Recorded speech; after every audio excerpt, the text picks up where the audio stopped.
Fatemi sentire una cosa, don Gennaro, ma avete scritto niente più?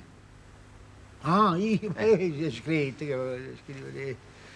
Sì, qualche altra cosetta, di notte, sapete, non dormo, o caldo pure, il caldo pure, stanotte, Allora. con tutta la finestra aperta, non si respirava. Niente, ma che? Se voglio far sentire. Sì, perché voi siete un professore, certo, potete giudicare, poi mi darete un occhio quando, come sta già facendo. Sì. Sì. Così quando le avremo scelte. Sì, perché ho intenzione di fare una raccolta. Pure voi mi diceste che valeva la pena. Ma come no? Come no? Aspetta.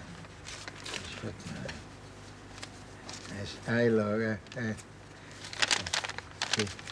Questa è intitolata Uraggi solo. Ah, bello come Uraggi solo.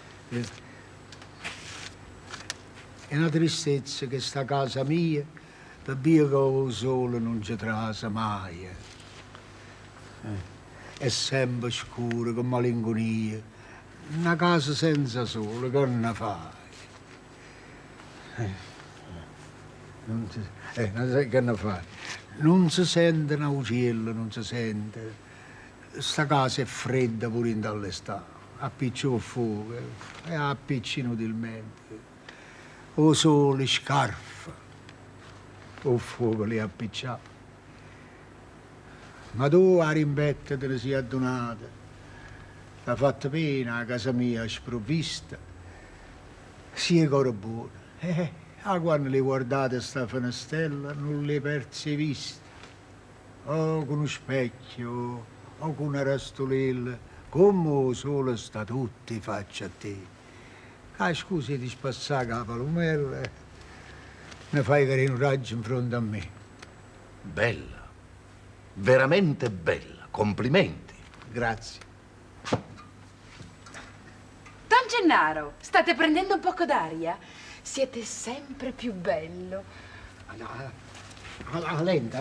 Ecco, la lì. L'avete presa. Me l'avete data. Facciamolo da te, scusate. Scusate tanto, per carità. Siete voi una simpaticona. Grazie. Tommasino, come al solito state mangiando. Questo ci mancava, ha già la conta buia? Tommasino, così si risponde alla signorina. Quello quando è scocciante. Io voglio mangiare quando mi pare e piace. Niente. Non ne vuole sapere. Quello abita a fianco a noi. È una bella ragazza, affaccia sul terrazzo, avrebbe mille modi, un giovanotto ardente. Vedete come la tratta? È meglio, trovatevene contento. Ma sono contento, mi dovete credere, io non lo riconosco proprio per figlio.